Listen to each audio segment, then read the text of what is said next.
Quão amáveis são os teus tabernáculos,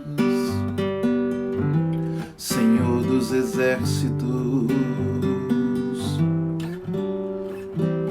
A minha alma suspira e desfalece pelos teus átrios.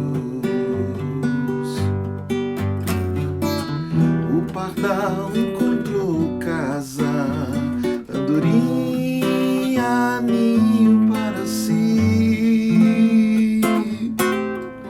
Eu encontrei teus altares, Senhor, Rei meu e Deus meu.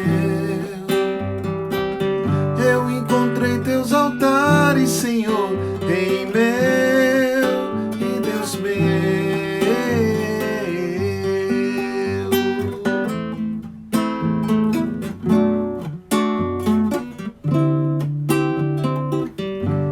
Bem-aventurados aqueles que habitam em tua casa, pois um só dia, Senhor, nos teus átrios vale mais que 1000. O pardal encontrou casa, andorinha, ninho para si. Eu encontrei teus altares, Senhor, Rei meu e Deus meu. Eu encontrei teus altares, Senhor, Rei meu e Deus meu.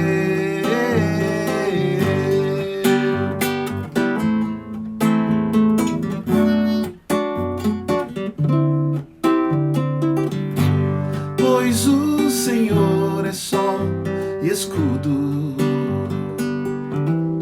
da graça e glória.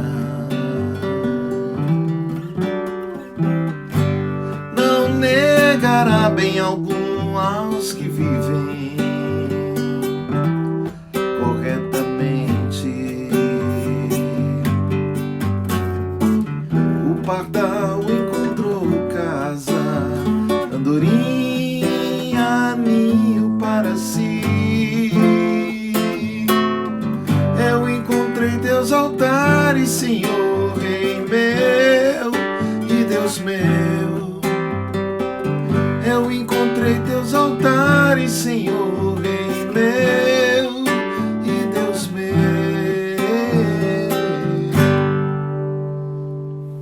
Bom dia, moçada, que maravilha a gente poder estar junto aqui, começando a nossa quarta-feira, na presença de Deus.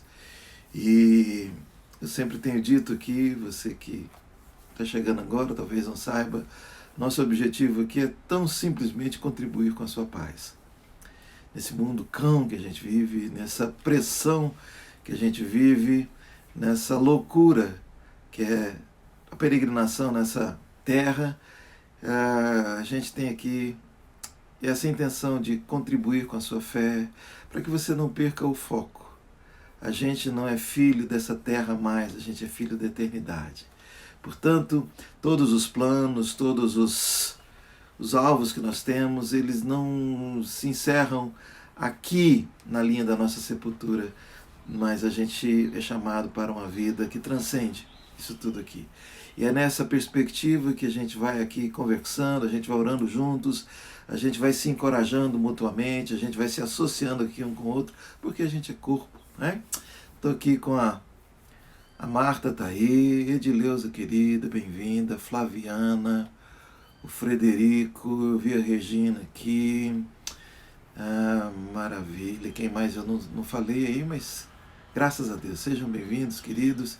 Eu queria fazer uma oração para que a gente pudesse bater um papo aqui, conversar um pouco da palavra de Deus, tomar um café da manhã aqui ao redor da mesa do Evangelho, nos alimentarmos de uma porção que o Senhor tem para a gente, para que a gente possa continuar caminhando na nossa vida.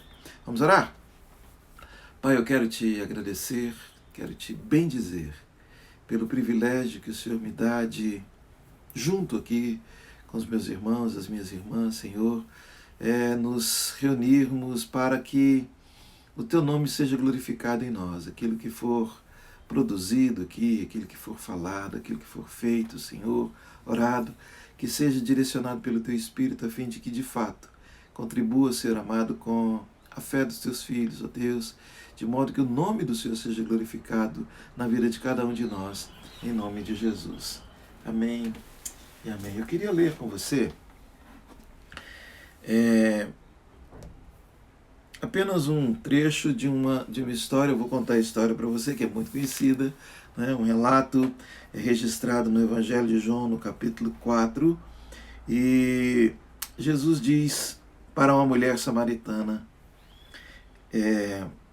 ali no versículo 19 desse capítulo 4 do Evangelho de João: Senhor, disse-lhe a mulher, vejo que tu és profeta.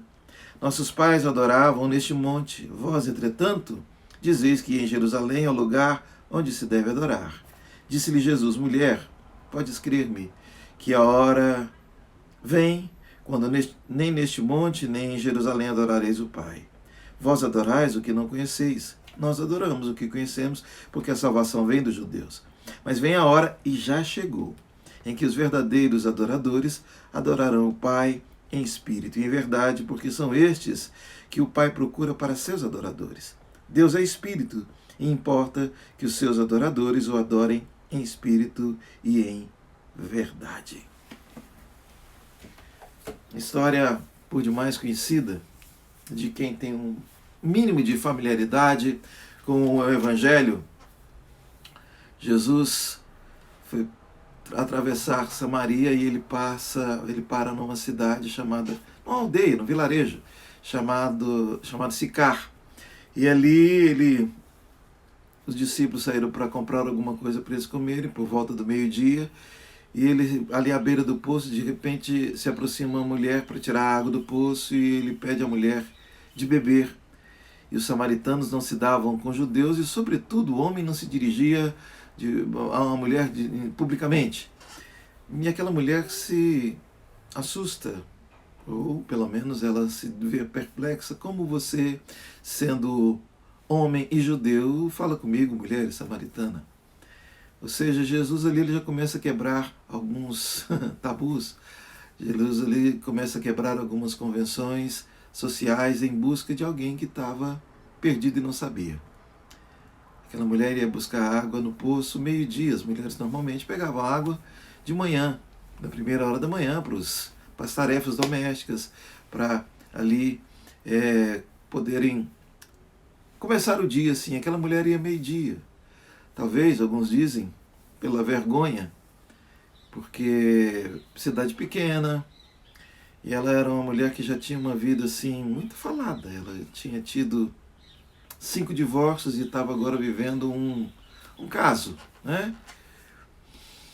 E Jesus disse para ela, se você soubesse quem é que te pede dá-me de beber, você é que ia pedir para ele água e ele te daria essa água, água da vida. Ela disse, mas como? O senhor pode me pedir essa água, me dar essa água, se o senhor não tem balde, nem corda, etc. Não é? Jesus disse, olha, aquele que bebe dessa água e torna a ter sede, aquele que bebe da água que eu dou nunca mais terá sede para sempre. E do seu interior haverá de fluir rios de água viva. E aquela mulher disse, Senhor, então me dá dessa água, para que eu não precise vir aqui beber. É assim que a gente às vezes se aproxima de Deus. Primeiro a gente não entende, a gente não discerne direito quem é que está falando com a gente. A gente imagina Deus nas categorias de percepção e de limitações que a gente tem para alcançar as coisas nessa existência e no porvir, naquilo que haverá de vir. Segundo, a gente imagina que vai chegar aqui nessa terra o dia em que a gente vai ter toda a paz, a gente não vai ter mais aflição, a gente não vai ter mais sede, né? E Jesus estava falando com ela dessa sede essencial, dessa insatisfação essencial que há no ser humano, que habita a mim e a você. Uns em maior grau, outros em menos. Mas o fato é que nós nos entediamos muito dessa existência. E às vezes a gente procura saciar essa sede nessa modernidade líquida, né? Onde a lógica da vida ela é baseada no consumo. Quanto maior a sua capacidade de aquisição e de consumir, mais feliz você vai ser. E aí a gente vai enlarguecendo esse leque e a gente passa a ter também os relacionamentos como consumo. Enquanto alguém funciona para me satisfazer, algum tipo de interesse, para me dar algum tipo de gratificação, seja ela de natureza sexual, seja ela de favorecimento para algum tipo de lugar que eu quero alcançar, de objetivo, de aquisição que eu queira ter, essa pessoa serve. Mas depois que eu alcancei aquele objetivo, já me entediei, eu preciso de outros, eu posso ser mais feliz, eu posso buscar noutros. Era essa lógica que já habitava aquela mulher, porque ela tinha tido 5 maridos, imaginando que a felicidade estaria num romance arrebatador, né? numa questão assim de ter aquela história de amor apimentada. E a realidade da vida, o chão da vida, às vezes ela nos impõe uma certa rudeza, uma certa crueldade com relação àquilo que a gente imagina, que a gente idealiza. Por isso a alma vai tendo sede e a gente vai bebendo dessas águas. Quem sabe você bebe dessa água do consumo, né? Compra compulsivamente. Quem sabe, eu me lembro que tive uma época na minha vida que eu aliviava o meu tédio indo comprar gravata. Mas eu tinha tanta gravata que eu vou te contar, viu? Mas eu comprava gravata na semana e naquele primeiro momento, eu saciava aquela compulsão na gravata e achava bom aquela gravata. Mas depois já via outra, aquela já não estava tão boa assim, passava a ser. Era justamente essa lógica. E eu estou dando aqui um exemplo tão primário, tão raso, para que a gente possa se enxergar naquilo que a gente tem tentado matar, essa sede essencial da gente. Na carreira, ganhando dinheiro, a gente se enfia no trabalho, a gente vara a noite vendo séries, no entretenimento. Meu Deus, como a gente não enxerga. A gente fala que serve Jesus, mas a gente não enxerga aquilo que Ele está oferecendo para a gente. E Jesus fala a história daquela mulher. Diz, olha, chama teu marido e vem cá. Ela disse, eu não tenho marido. E ele disse, olha, então você disse bem, porque você já teve 5 maridos. Esse que você tem agora não é seu marido. E ela assustou, vejo que o senhor é profeta. Sim, Deus conhece a minha história e a sua. Nada que há em mim ou em você não deixa de ser flagrante para Ele.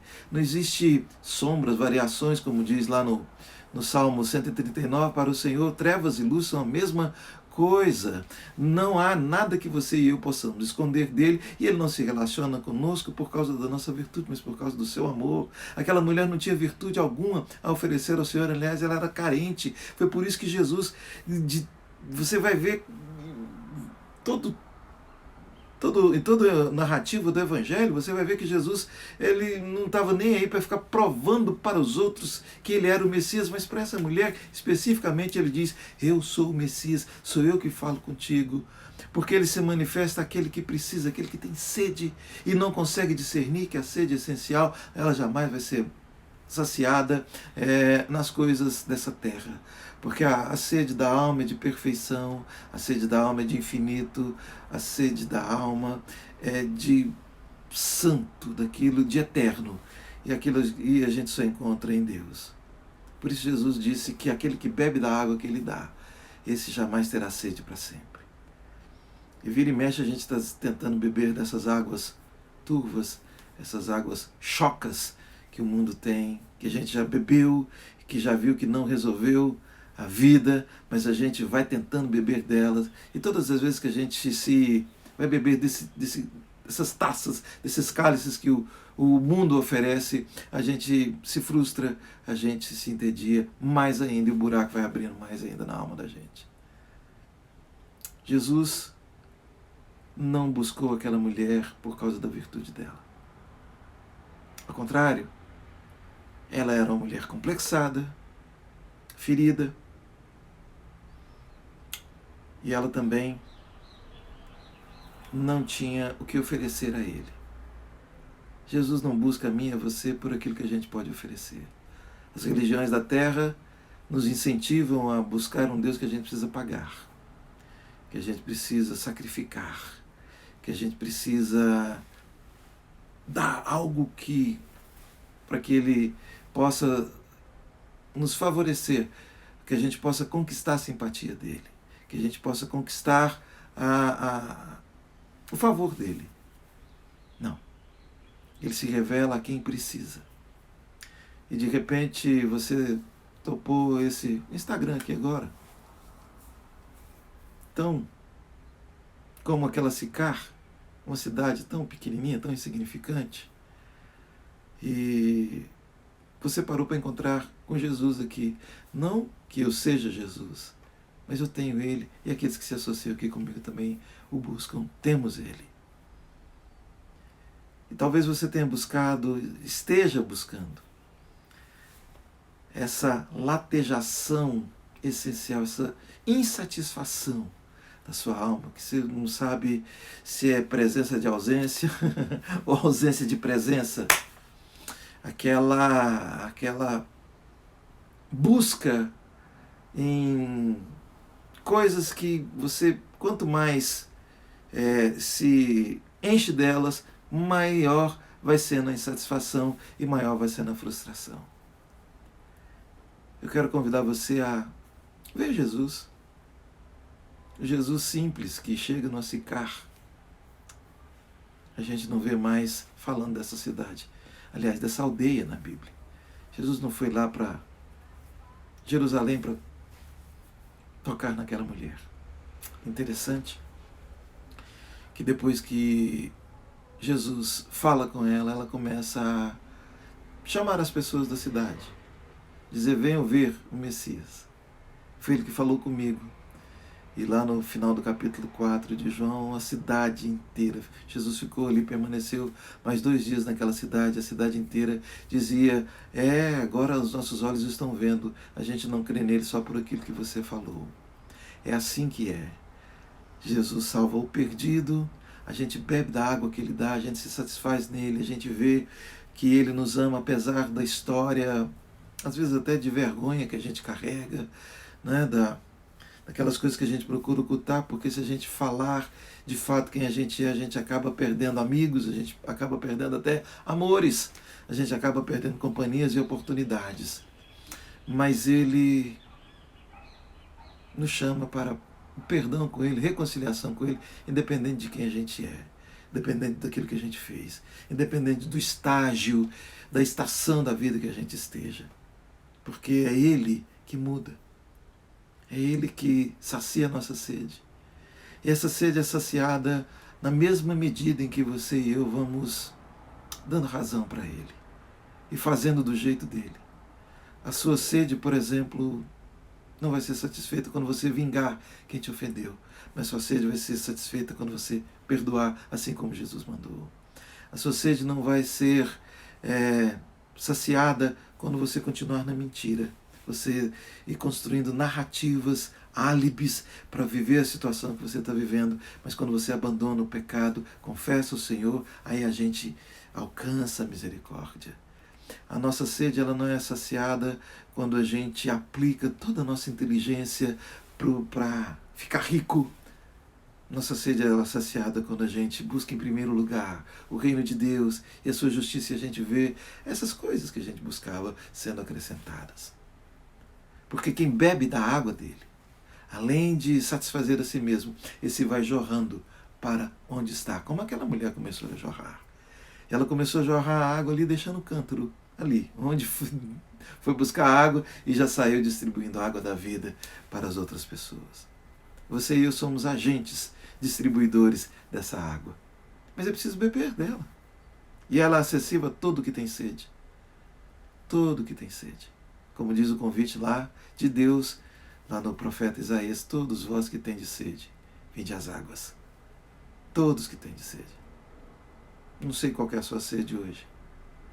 De companhia, de coisas, de emprego, de seja qual for.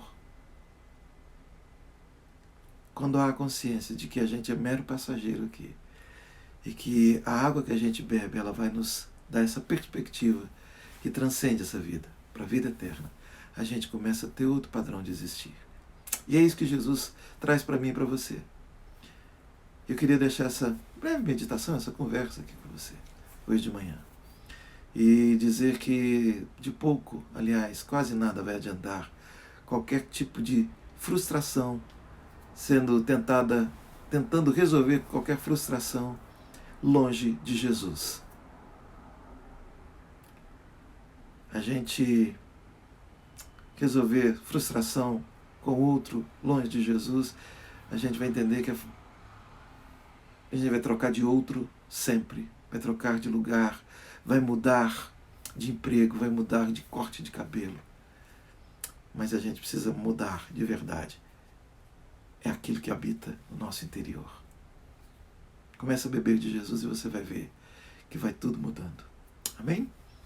Vamos orar? Eu queria orar com você, enfermo, você passando aí por escassez, você com relacionamentos fraturados, você ansioso, você aí de repente triste, entristecido, enlutado, enfim. Qual seja a sua necessidade hoje, o Senhor conhece todas e mais. Ele tem o maior prazer em abençoar os seus filhos. E nós somos seus filhos. Todos quantos o receberam, deu-lhes o direito de serem feitos filhos de Deus, a saber, os que creem no seu nome. Você crê em Jesus? De verdade, você se torna, pela fé, filho de Deus. Vamos orar?